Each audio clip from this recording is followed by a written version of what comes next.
Foremost means more. More training, more information, more ways to grow your business. Find out what Foremost can mean for you at foremostagent.com. Click on Foremost Means More.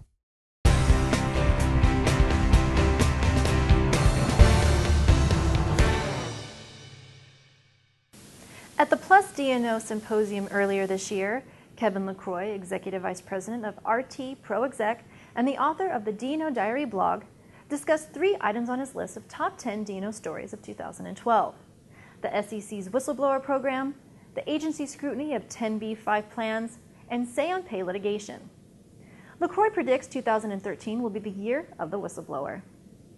In part, I'm saying it just because I've been told that by people who are in a position to say, especially from talking to plaintiffs' lawyers, they tell me that the whistleblower provisions of the Dodd-Frank Act are very important for them, and they see it as a huge area where they can grow their business. So that is the background on the statements. But the other thing, I was drawing on the report that the SEC put out in November of 2012 for the fiscal year that ended at the end of September. And among other things they reported, number one, there were over 3,000 separate whistleblower reports to the SEC during that fiscal year. But number two, they have more than 100 cases in which they are looking into whether or not to award whistleblower bounties. There was only one whistleblower bounty awarded during fiscal 2012. But I think during fiscal 2013 we'll see many more. And I think once the bounty payments start kicking in and potential whistleblowers see the potential rewards, the floodgates will open. And it's a great opportunity for the plaintiffs' lawyers because they can just follow in the wake of the SEC. If the whistleblower report leads to an enforcement action, then the plaintiffs' lawyers can then follow on with a private lawsuit. The Rule 10b-5 was put in about 10 years ago really to help corporate directors and officers. The problem they had at the time, and perhaps still do, is that a lot of their wealth was tied up in shares in their company. And they wanted to be able to trade in those shares without incurring securities law liability. And the idea behind Rule 10b-5 was that if they had a written trading plan in place and they traded pursuant to that plan, no one could come along later and say that they were trading because they were in possession of material non-public information. And I think the plans are still a good idea. They have led to problems, and an illustration of the problems, probably the poster child, is Angelo Mozillo, who was the CEO of Countrywide Mortgage Finance, who could clearly see the handwriting on the wall that the bubble was about to burst. And so he rushed to get a 10b-5 plan in and traded more than $150 million of his Countrywide shares on this brand new plan, more than he'd ever traded, a very significant percentage of his share ownership. And the SEC pursued an enforcement action against him, among other things, citing his misuse of the trading plan as the basis for the enforcement action. And in November 2012, there was a Wall Street Journal article where the journal had done some very good research, very creative research, where they looked back at trading by corporate insiders and found trading at times just prior to bad news or purchase of shares just prior to good news. And the implication from the story was that corporate insiders were taking advantage of inside information. And in their reporting, they discovered that many of the trades on which they were reporting had been undertaken pursuant to written plans. And so the inference in the story was that these insiders were misusing these plans and trying to use them as cover for improper trading. I personally think 10b-5 plans are still a good idea. If you go back to the case law, there certainly have been cases where corporate defendants have been able to get their cases against them dismissed because they were able to show that the insider trading was pursuant to a written plan. I think a carefully crafted plan is important, and I think sticking to the plan is important. So number one, I think having a written plan where you're going to trade in regular amounts at regular intervals, that's critical.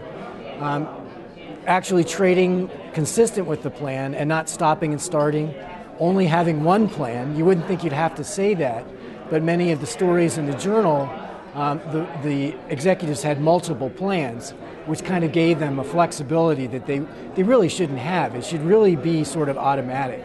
And the closer you stick to the plan, the more detailed and specific the plan is. I also think if there's a waiting period, because that eliminates the inference that you put the plan in order to allow you to trade. I think if you do those things, it will provide protection. It's still a good idea. Unfortunately, I think for now, especially because of the articles in the journal, there's an air of suspicion around the plans. And certainly if they're misused, there should be. But there's no reason why well-intentioned executives with well put together plans can't use them to allow them to trade in their shares and company stock without incurring liability.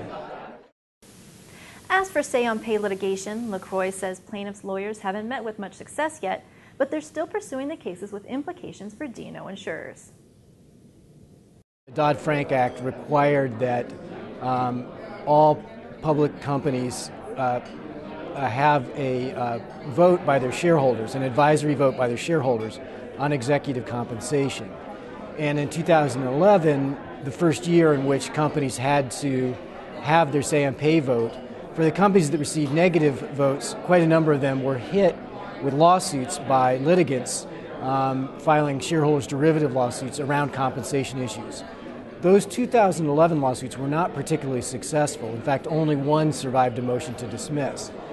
In 2012, there were additional SayonPay votes, additional negative votes, but the strategy the plaintiffs' lawyers filed was not simply to wait for the vote and then file a lawsuit after the fact.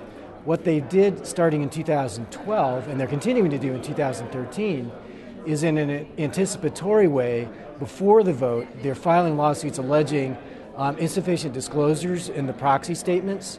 And because the companies are under pressure to get to the shareholder vote, the plaintiffs' lawyers have a great deal of leverage to try and bring about a settlement. And so in order to ensure that the shareholder vote can be held without delay, there's often a quick settlement agreed to, usually some form of additional disclosure and payment of the plaintiff's compensation. What this has done is put a great deal of stress around what should be a rather routine proxy vote process. And there were almost 20 of these lawsuits filed in 2012. There was an article in the journal just this week by the plaintiff's firm that's leading the way on this litigation, pretty clear that they intend to pursue this kind of litigation in 2013. They view it as a growth area. I view these new SayonPay lawsuits as nuisance value lawsuits.